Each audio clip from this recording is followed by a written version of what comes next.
Zohran Mamdani, candidate for New York City mayor with one of your potential constituents. You're here with Toure. Mr. Mamdani, thank you so much for being here. I'm so glad to be here. I'm so sorry for the delay in getting on. This is such a pleasure.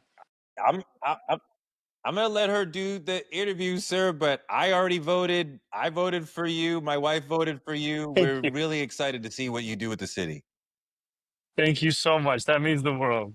And by the way, I'm glad that I have Toure on with you because I understand my wonderful producing staff here has told me that you might have bars, Mr. Mamdani, that you might have been a rapper back in the day. And Toure, of course, is a hip hop journalist, and that you might have been, you might be the same person that was young Cardamom, and that you might have been inspired by the Wu-Tang Clan. Is this true? Wu-Tang is very heavy. I would say they are at a far higher plane than I ever was. But I was at one point, like many a New Yorker, an aspiring rapper who had also realized very quickly that maybe my path lay elsewhere, and thus began my career. Wait, can we hear a bar? Any? That's for the general. That's for the general, not for the primary. Okay, so here's the thing, everybody. New York City, if you want to hear Zohran Mamdani's bars, you have to let him get through the primary, because in that general, baby, he said he's going to show out. So we're going to lock him into that promise. I do want to ask you, because we did speak with Brad Lander earlier, and he and you are cross-endorsed each other. You yourself are an immigrant. You came from Uganda as a 5-year-old. You grew up in Queens, one of the homes of hip hop. But you are running in a city that has really in many ways turned against immigrants because of the current mayor. Talk about how you would deal differently with the Trump administration, the Trump regime, as we call them, on immigration if you were mayor. You know, I would be the first immigrant mayor of this city in generations, and I would be proud to be that, but even prouder for what I would actually do. This is a city of immigrants. We've said for so long, 40% of New Yorkers were born outside of this country. And yet what we've seen in the current mayoral administration, and even in Andrew Cuomo's campaign, is an insufficient readiness to actually take on Donald Trump and protect New Yorkers.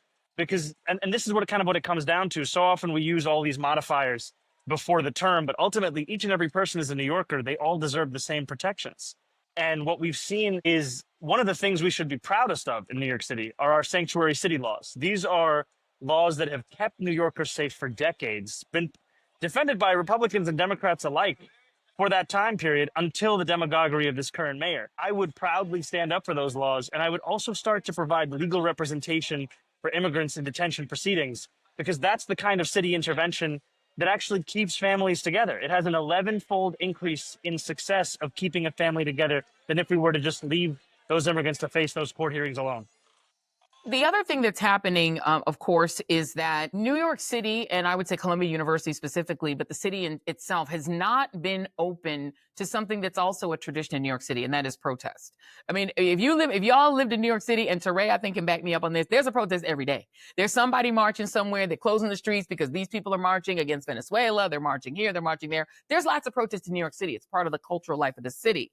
But Columbia University activist Mahmoud Khalil was arrested for protesting. And protesting for Palestinians has become all but illegal in the United States. And they're coming down on universities that allow people to protest for Palestinians. He was locked up for 104 days, Mahmoud Khalil. He's just been released from immigration jail. Wow. What are your thoughts on his release and on the attitude of the current administration, mayoral administration, toward protest? You know, I am overjoyed at the fact that Mahmoud Khalil has been released. This has been a long time coming. His detention was pronounced unlawful by the courts quite a significant time ago, and yet still he continued to languish in that ICE detention facility in Louisiana. And we have to remember that he was arrested for no crime at all. They couldn't actually even tell us what it was. And they arrested him in his apartment building lobby. They took him from his pregnant wife, Noor, and he wasn't able to witness the birth of his firstborn child. And the first Father's Day that either of them had was one where they were separated. And what has pained me has been the weaponization of the very real crisis of anti-Semitism as a justification to target the First Amendment rights of Americans across this country. And it is disgusting. It has to be opposed. And I am thankful that Mahmoud is released, and also aware of the fact that there is still so much work to be done, because as tempting I'm sorry. Here I am in New York City, so you can hear the sounds. All good. As tempting as it is to think that repression is only coming from DC, it's also being echoed by institutions in New York City like Columbia University, like NYU Langone, and we deserve a mayor who will be able to not only call authoritarianism what it is, but be able to look it in the eye and not see a reflection of themselves. Joy, can I ask a question? Yeah, please. No, go ahead, Toure, jump in. You know, as a New Yorker, I think a lot about the NYPD, and I am more concerned for my safety and my children's safety with them than with the criminals. What do you plan or think you can do to make the city a little safer from them? You know, right now what we see is an NYPD that too often is assisting ICE agents in their enforcement of the Trump administration's orders. We had the NYPD arrest a pastor for peacefully observing the arrest of a migrant at Federal Plaza. That will come to an end under my administration. The NYPD works for New Yorkers. They're supposed to work for public safety, not to enforce the orders of Washington, D.C.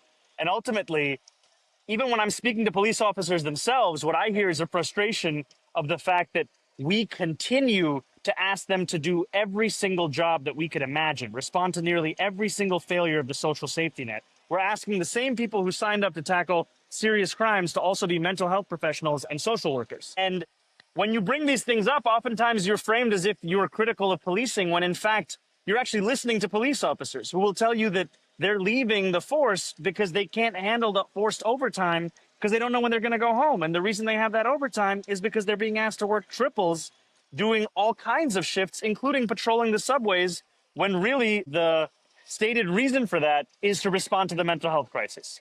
And I think it's that awareness of moving backwards from public safety. And also, to your point, Toure, we have to have a CCRB, a Civilian Complaint Review Board, that can issue the recommendations and have them actually listened to. There are far too many times when an officer has been found violating the law, and then the police commissioner will just shrug that recommendation off and treat it as advisory when in fact it should be binding. Can I ask you this? Because New York City is supposed to be a sanctuary city. If you're the mayor, will ICE agents still be able to literally wait around in immigration court for pro-MAGA judges to declare people who are lawfully in the country to be essentially illegal and refuse their asylum requests and then hand them over? Is that something that even should be legal in a sanctuary city?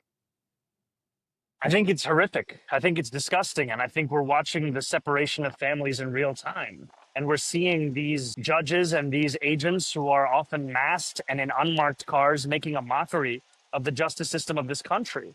And what I will do as the next mayor is use every single tool at my disposal to protect New Yorkers. And those New Yorkers also include asylum seekers. They also include migrants. They also include immigrants.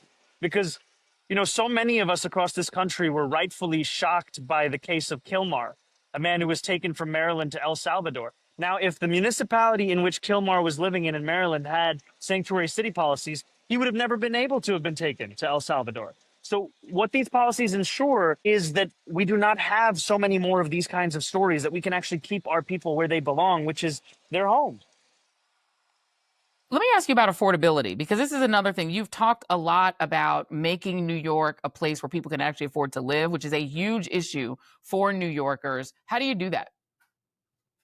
You know, this is the most expensive city in the United States of America. It's also the wealthiest city in the wealthiest country in the history of the world.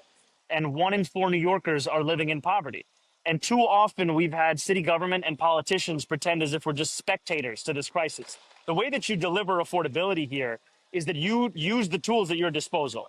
The city can freeze the rent for more than 2 million rent stabilized tenants in a city of 8.5 million people. You could provide immediate relief in a manner that is incredible for so many people, where they could know that the rent they're paying today is the rent they're going to pay next year. You could make the slowest buses in the country fast and free. And that might not seem like a lot, but $2.90 is now out of reach of 1 in 5 New Yorkers. And finally, after housing, the most expensive cost in New York City is childcare, about $25,000 a year, if not more, for so many families. And we've seen with universal pre-K the ability for city government to start to take some of that responsibility itself, take that burden off working families.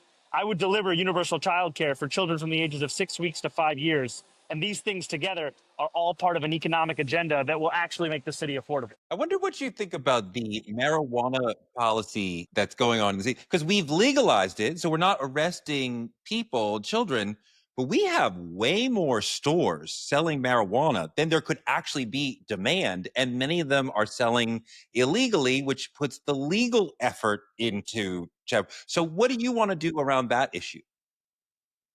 You know, I think there's a difference between legalizing marijuana, which I was in support of and which I voted for, and then having a proliferation of stores that are often not actually in alignment with the law itself.